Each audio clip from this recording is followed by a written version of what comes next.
श्रीदुर्गादेव्यै नमः। या श्रीस्वं सुकृतनां भुवनेश्वरलक्ष्मी पापात्मनां कृतिधियां हृदेषु बुद्धि श्रद्धा सतां कुल्यन् प्रवश्य लज्जा तां नतास्म परिपालय देवी विश्वम्।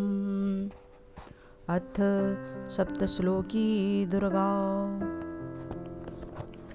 शिव जी बोले कि हे देवी, तुम भक्तों के लिए सुलभ हो और समस्त कर्मों का विधान करने वाली हो। कलयुग में कामनाओं की सिद्धि हेतु यदि कोई उपाय हो तो उसे अपनी वाणी द्वारा सम्यक रूप से व्यक्त करो। देवी ने कहा कि हे देव, आपका मेरे ऊपर बहुत स्नेह है। कलयुग में समस्त कामनाओं को सिद्ध करने वाला जो साधन है वह बतलाऊंगी, सुनो। उसका नाम है अम्बा स्तुति। ओम इस दुर्गा सप्तश्लोकी स्तोत्र मंत्र के नारायण ऋषि हैं और अनुष्ठ छंद हैं श्री महाकाली, महालक्ष्मी और महासरस्वती देवता हैं। श्री दुर्गा की प्रसन्नता के लिए सप्तश्लोकी दुर्गा पाठ में इसका विनियोग किया जाता है। वे भगवती महामाया देवी ज्ञानियों के भी चित्त को बलपूर्वक खींचकर मोह में डाल देती हैं। माँ दुर्गे, आप स्मरण करने पर सब प्राणियों का भय हर लेती हैं और स्वस्थ पुरुषों द्वारा चिंतन करने पर उन्हें परम कल्याणमयी बुद्धि प्रदान करती हैं। दुख, दरिद्रता और भय हरने वाली देवी, आपके सिवा दूसरी कौन है, जिसका चित्त सबका उपकार करने के लिए सदा ही दयाद्र रहता हो। हे नारायणी, तुम सब प्रकार का मंगल प्रदान करने वाली मंगलमयी हो, कल्याणदानी शिवा हो, सब पुरुषार्थों को सिद्ध करने वाली शरणागत वत्सला, तीन नेत्रों वाली एवं गौरी हो। तुम्हें नमस्कार है। शरण में आए हुए दीनों और पीड़ितों की रक्षा में संलग्न रहने वाली तथा सबकी पीड़ा दूर करने वाली नारायणी देवी, तुम्हें नमस्कार है। सर्वस्वरूपा, सर्वेश्वरी तथा सब प्रकार की शक्तियों से संपन्न दिव्य रूपा दुर्गे देवी, सब भयों से हमारी रक्षा करें, तुम्हें नमस्कार है।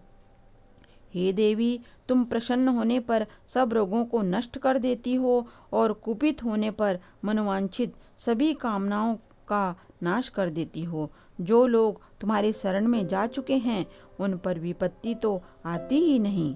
तुम्हारी शरण में गए हुए मनुष्य दूसरों को शरण देने वाले हो जाते हैं। हे सर्वेश्वरी, तुम इसी प्रकार तीनों लोकों की समस्त बाधाओं को शांत करो और हमारे शत्रुओं का नाश करती रहो। श्री दुर्गाष्टोत्तर शतनाम स्तोत्रम। शंकर जी पार्वती जी से कहते हैं कि हे कमलानने, अब मैं अष्टोत्तर शतनाम का वर्णन करता हूँ, सुनो। जिसके प्रसाद पाठ या श्रवण मात्र से परम साध्वी भगवती दुर्गा प्रसन्न हो जाती हैं। ओम सती साध्वी भवप्रीता, भगवान शिव पर प्रीति रखने वाली, भवानी भवमोचिनी, संसार बंधन से मुक्त करने वाली, आर्या दुर्गा जया, आद्या त्रिनेत्रा, शूलधारिणी, पिनाकधारिणी, चित्रा, चंड घंटा, प्रचंड स्वर में घंटानाद करने वाली, महातपा, भारी तपस्या करने वाली, मन मनन शक्ति, बुद्धि बोध शक्ति, अहंकारा अहंता का आश्रय, चित्तरूपा, चित्ता चित्ती, चेतना, सर्व मंत्रमयी, सत्या सतरूपा, सत्यानंद स्वरूपणी, अनंता, जिनके स्वरूप का कहीं अंत नहीं, भाविनी, सबको उत्पन्न करने वाली, भाव्या, भावना एवं ध्यान करने योग्य, भव्या, कल्याण रूपा, अभव्या, जिससे बढ़कर भव्य कहीं है ही नहीं, सदागति, शांभवी, शिवप्रिया, देव माता, चिंता, रत्न प्रिया, सर्व विद्या, दक्ष कन्या, दक्ष यज्ञ विनाशिनी, अपर्णा, तपस्या के समय पत्तों को भी न खाने वाली, अनेक वर्णा, अनेक रंगों वाली, पाटला, लाल रंग वाली, पाटलावती गुलाब के फूल या लाल फूल धारण करने वाली, पाटंबर परिधाना रेशमी वस्त्र धारण पहनने वाली,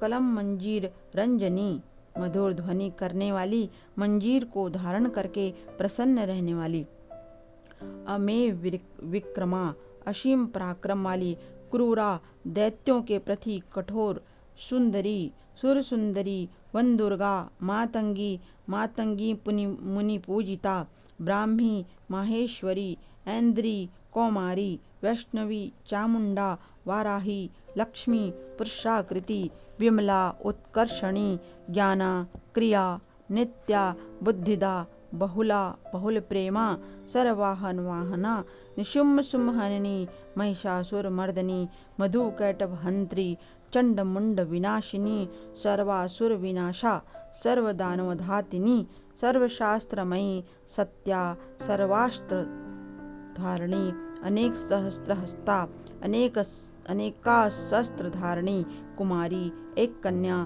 कैशोरी, युवती, यति, अप्रौढ़ा, प्रौढ़ा, वृद्ध माता, बलप्रदा, महोदरी, मुक्तकेशी, घोररूपा, महाबला, अग्निज्वाला, रौद्रमुखी, कालरात्रि, तपस्विनी, नारायणी, भद्रकाली, विष्णुमाया, जलोदरी, शिवदूती, कराली, अनंता, विनाशरहिता, परमेश्वरी, कात्यायनी, सावित्री, प्रत्यक्षा, ब्रह्मवादिनी।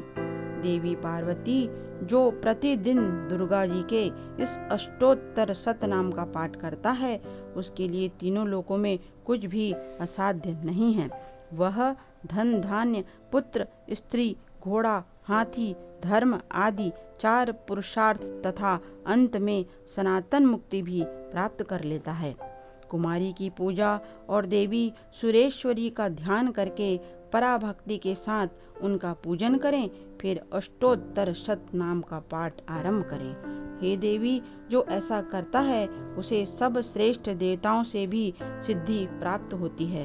राजा उसके दास हो जाते हैं, वह राज्य लक्ष्मी को प्राप्त कर लेता है और गोरोचन, लाक्षा, कुमकुम, सिंदूर, कपूर, घी अथवा दूध, चीनी और मधु, इन वस्त्रों को एकत्र करके इनसे विधि पूर्वक यंत्र लिखकर जो विधिक पुरुष सदा उस यंत्र को धारण करता है, वह शिव के तुल्य मोक्ष रूप हो जाता है। भौमवती अमावस्या की आधी रात में जब चंद्रमा सतभिषा नक्षत्र पर हो, उस समय इस स्तोत्र को लिखकर जो इसका पाठ करता है, वह संपत्तिशाली होता है। जय माता दी।